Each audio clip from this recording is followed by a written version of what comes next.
तो खैबर पख्तूनख्वा में local bodies जो इलेक्शंस हुए उसके बाद हमने आपके जैसे पहले भी बात कर रहे थे कि एक रिपोर्ट वज़ीर आज़म इमरान खान को पेश की गई, क्योंकि वज़ीर आज़म इमरान खान ने ये कहा था कि इस पर रिपोर्ट तैयार की जाए, पता लगाया जाए कि क्या इसकी वजह बनी है। और अब जो रिपोर्ट सामने आई है उसके मुताबिक इनकॉम्पिटेंसी यानी नाकिस कारकर्दगी पर गवर्नर खैबर पख्तूनख्वा, स्पीकर असद कैसर समेत 9 अरकान असम्बली जिम्मेदार करार पाए हैं। और ये नाकिस कारकर्दगी इलेक्शंस में है। जी जी आगे उसके अलावा जो बात आई है जी रिपोर्ट में अफराते ज़र, महंगाई, अभी आप महंगाई की बात करते हैं, इसमें कह दिया गया है महंगाई का, और पार्टी के अंदरूनी इख्तलाफात शिकस्त की बुनियादी वजह करार पाए हैं। हमने पहले भी बात की कि पार्टी में जो अंदरूनी इख्तलाफात है, जैसे शिबली फराज साहब ने कहा था जी कि पीटीआई का मुकाबला पीटीआई से हुआ है, और ये बात फिर सामने आ गई है। बिल्कुल जी, और ये रिपोर्ट दी गई है और इसमें पेशावर मेयर का टिकट के हवाले से बड़ी बात की गई है, क्योंकि ये जो 66 नशिस्तें थी उनमें से 5 नशिस्तें मेयर की थी, तो वो बड़ी इंपॉर्टेंट थी। और पेशावर शहर समझे कि आपका स्ट्रॉन्ग होल्ड है, तो वहां पर अगर इस तरह से होता है तो क्या होगा, तो वो सीट निकल गई। और वजह उसकी बताई गई है कि गवर्नर कामरान बंगश जो कि मुशीर बर इत्तलात थे, और तैमूर झगड़ा की सिफारिश पर दिया गया था ये टिकट। और हाँ जी, और अरबाब शहजाद खानदान की पार्टी उम्मीदवार की मुखालफत शिकस्त की बड़ी वजह थी। अच्छा, बडबेर का भी कहा गया है कि वहां पर शिकस्त की वजह गवर्नर MNA नासिर मूसा जई में इख्तलाफात थे। और आप ये देखिए कि मर्दान में आतिफ खान के हवाले से कहा जा रहा है कि तमाम टिकट्स इन्होंने इनकी सिफारिश पर दिए गए हैं। तो अब आपने अपने मनपसंद जब कैंडिडेट चुनने हैं तो फिर रिजल्ट्स तो यही सामने आएंगे ना। लेकिन बात यह है कि इस पर ऑपोजिशन को भरपूर किस्म की ऑपोजिशन करने का मौका मिल गया है, वो मुखालिफत कर रहे हैं। जिस तरह से हमने देखा मौलाना फजलुर रहमान, आजकल तो उनकी खुशियों का कोई आलम ही नहीं है जी, इंतहा खुश दिखाई दे रहे हैं because they were connected to people, और उस वक्त उनके साथ आपस में बड़ा अच्छा जनाब कनेक्शन था। हाँ, और वो कह रहे हैं ये हालत जो इनकी केपी में हुई है वो पूरे पाकिस्तान में होने जा रही है, उन्होंने ये क्लेम किया है। अच्छा जी, और अब चक्कर है कि आपको मैं एक और बात बताऊं, थोड़ा सा मेमोरी हम अपनी रिफ्रेश करते हैं। ये आतिफ खान साहब जिनका नाम लिया जा रहा है, ये 2013 में कहा जा रहा था कि ये भी वजीर आला बनने की दौड़ में शामिल थे, और बड़े इनके आपस में बिल्कुल जी, तो उनके आपस में इख्तलाफात भी रहे, और अभी हाल ही में जाके इनका पैचअप हुआ था। तो बहरहाल क्या सिचुएशन है, हाँ जी, इस पे हम बात करेंगे, अभी दोबारा कनेक्ट करने की कोशिश करते हैं। मीनवाइल आपको बता दें कि हमारे साथ कौन होंगे, हमारे ब्यूरो चीफ पेशावर ज़ियाउल हक साहब, तो उन्हें हम कनेक्ट करेंगे, हम उनसे फिर बात करेंगे, उनसे जानने की कोशिश करेंगे कि भाई ये क्या हो रहा है और ये क्यों हो रहा है। तो ज्वाइन कर चुके हैं जी ज़ियाउल हक साहब, गुड मॉर्निंग, और बाखबर सवेरा में आपको वेलकम बोलेंगे। कल रिपोर्ट आ गई है जी, वज़ीर आज़म तक पहुँच गई है, और जहाँ जहाँ पर नेग्लिजेंस हुई है, जिन जिन की जानिब से हुई है, उनके नाम भी सामने आए हैं। जी बिल्कुल, और इसमें मुख्तलिफ महरक़ात का हवाला भी दिया गया है। और गुड मॉर्निंग आपको भी शोरी। एक तो ऐसी सूरत हाल चल रही है कि 19 तारीख को इलेक्शन हुए हैं, अभी तक उसके आफ्टर शॉक जैसे आपने कहा वो चल रहे हैं। आपकी आंखों से दिखाई दे रहा है, आपकी नींदें भी पूरी नहीं हो रही, हमारे पे भी उसके असरात आ रहे हैं।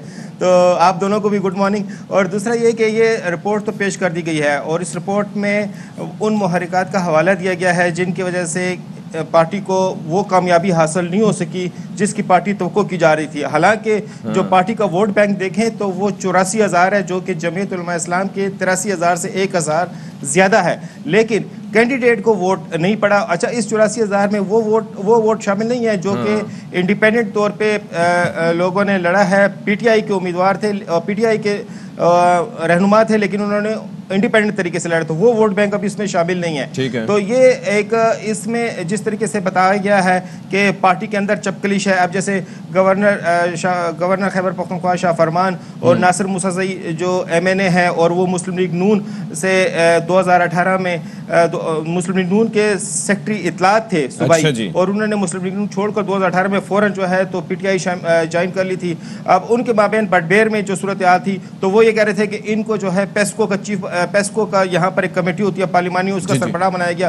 तो उन्होंने जो ट्रांसफार्मर है वो ऐसे उम्मीदवार के लिए इस्तेमाल किए कि जो कि PTI के मुखालिफ था। तो ये इस किस्म की सूरत हाल थी। तो अच्छा ज़ियाउल हक, मुझे ये बताएं कि ये जो रिपोर्ट आई है, देखें रिपोर्ट तो अब आ गई है, काफ़ी सारे रीजंस दिए गए हैं। बाकी ये जो मामला कहा जा रहा है कि आपसी इख्तलाफात थे और जो उम्मीदवार थे वो दूसरे उम्मीदवारों को सपोर्ट कर रहे थे, तो जो भी लोग जो कि हुकूमती ओहदों पर फाइज हैं, गवर्नर हैं, सूबाई वज़रा हैं, वफाकी अगर सतह पे कोई लोग हैं, गवर्नर ज़ाहिर वफाक का नुमाइंदा ही होता है, तो ऐसे में क्या उनको ये इल्म नहीं था कि ये चीज़ें खुलेंगी और इमरान खान साहब के सामने आएंगी और फिर उनके गैज़ो गज़ब का सामना भी करना पड़ेगा? उस डर से ये आज़ाद कैसे हो गए लोग? और दूसरा छुपे कैसे रहे ये मामला वजीर आजम इमरान खान से? नहीं, अब तो सामने आ गए ना, अब नहीं, तो। तब तक जी ज़ियाउल, ये इलेक्शन से पहले भी सामने आ रहे थे और गवर्नर खैबर पख्तूनख्वा शाह फरमान ने ARY को गुज़िश्ता रात इंटरव्यू देते हुए कहा है कि 2011 से जब से पार्टी मकबूल हुई है और इसमें लोगों में शमूलियत हुई है और फिर 2013 से लेके अब तक जब हुकूमत में है, कितनी ज़्यादा जो है तो इसके अंदर मुख्तलिफ जगहों पे इनको मुश्किलात पेश आई हैं। रिपोर्ट इंक्वायरी हुई हैं, किसी के खिलाफ कोई कार्रवाई नहीं की गई है। तो अभी भी यही था ख्याल कि कोई कार्रवाई नहीं होगी और हर कोई अपनी यहाँ पर ग्रुप्स बने हुए हैं, मुख्तलिफ ग्रुप्स हैं और हर ग्रुप जो है तो एक दूसरे को नीचे दिखाने के लिए। लेकिन ज़ियाउल आप कह रहे कार्रवाई नहीं हुई, लेकिन तहरीक इंसाफ वो जमात है जिसने अपने 20 अरकान को लगभग निकाला था पार्टी के जो आइन है उसकी खिलाफ वर्जी पर और अगेंस्ट जाने पर। आपको याद है इमरान खान साहब ने कार्रवाई की थी, तो ये खैबर पख्तूनख्वा में हुआ था। फिर वज़रा को जिस तरह से वो हटाते, उनकी पोजीशन चेंज करते रहते हैं, ये तो सबके सामने है, फिर भी ये सब कुछ हुआ। जी, लेकिन इस हवाले से देखें ना, ये कैंटोनमेंट बोर्ड के इलेक्शन हुए, उसमें 5 सीटों में से सिर्फ 1 सीट जीती, किसी के खिलाफ कोई कार्रवाई नहीं की गई। पेशावर में जलसा नाकाम हो जाता है, किसी से पूछ-गुछ नहीं की गई। तो अभी भी यही किया जा रहा है कि जो नेशनल असम्बली की सतह पे जो मेंबरान के नाम सामने आए हैं, जिसमें अली अमीन गंडापुर साहब का नाम सामने आया है, जिसमें कोहाड़ से जो MNA हैं उनके नाम सामने आए हैं, जिसमें स्पीकर असद कैसर का नाम सामने आया। असद कैसर का नाम इसलिए सामने आया कि सवाबी की 4 तहसीलें थी, उसमें सिर्फ 1 तहसील में PTI जीती है। उनके साथ शहराम खान तरकई भी थे, उनका नाम भी सामने आ रहा है। लेकिन MNAs की सतह पर जिन लोगों के नाम सामने आ रहे हैं, उनके हवाले से बताया जा रहा है कि उनके खिलाफ बस सिर्फ इनके नाम सामने आ गए हैं, कोई कार्रवाई ऐसे एक्सपेक्ट नहीं की जा रही है कि कोई कार्रवाई होगी। यही बात मैं पूछने वाली थी कि कार्रवाई क्यों नहीं की जाएगी, जिस तरह से आप भी कह रहे हैं कि सिर्फ शो कॉल्स के लेवल तक ही कार्रवाई मुमकिन हो सकती है, क्योंकि आगे जो अगला मरहला है जनवरी में, इसका जो दूसरा मरहला होगा, वज़ीर आज़म इमरान खान ने कहा था कि मैं उसकी खुद निगरानी करूंगा। तो अगर यहाँ पर ही रोक दिया जाए इस मामले को, यहीं पर हल कर लिया जाए, तो ऑब्वियसली फिर रिजल्ट्स कुछ बेहतर हो सकते हैं। जी, कार्रवाई इसलिए नहीं होगी कि कौमी असम्बली में आप देख लें कि PTI की स्ट्रेंथ क्या है। इत्तेहादियों के साथ भी मिला के बाज़ औक़ात PTI को अपनी कानून साजी के लिए मुश्किलात पेश आती हैं, फिर पार्लियामेंट का जॉइंट सेशन बुलाया जाता है। तो उस हवाले से अगर इनके खिलाफ कार्रवाई होती है तो फिर स्ट्रेंथ पर असर पड़ सकता है। ऑलरेडी इख्तलाफात हैं, तो वो जब मतलब कौमी असम्बली में भी PTI को अपने MNAs की ज़रूरत है, ये एक मजबूरी है। दूसरा ये जैसे कि आप कह रहे हैं कि अब नेक्स्ट फेज़ आ रही है, तो उसके लिए कमेटी कायम कर दी गई, कायम की जा रही है बल्कि। और उस कमेटी के वज़ीर-ए-आज़म साहब तो खुद कह रहे हैं कि मैं निगरानी करूंगा, लेकिन उन्होंने एक कमेटी को टास्क दे रहे हैं कि वो कमेटी इस सारी सूरत हाल का जायज़ा, इसका सूरत हाल का जायज़ा भी लेगी, कैंडिडेट्स को भी सिलेक्शन करेगी और उसके बाद जो है तो वो कोर्ट कमेटी जिम्मेदार होगी कि जो इसमें अगर वो उसमें डिफीट होती है, क्योंकि PTI का कोई तंजीमी स्ट्रक्चर हम यहाँ पर नहीं देख रहे हैं। बस PTI में जिस चंद एक लोग हैं जो फैसले करते हैं, उसी फैसले को इम्प्लीमेंट करते हैं, और उसी का अंजाम जो है वो इन रिजल्ट्स में देखा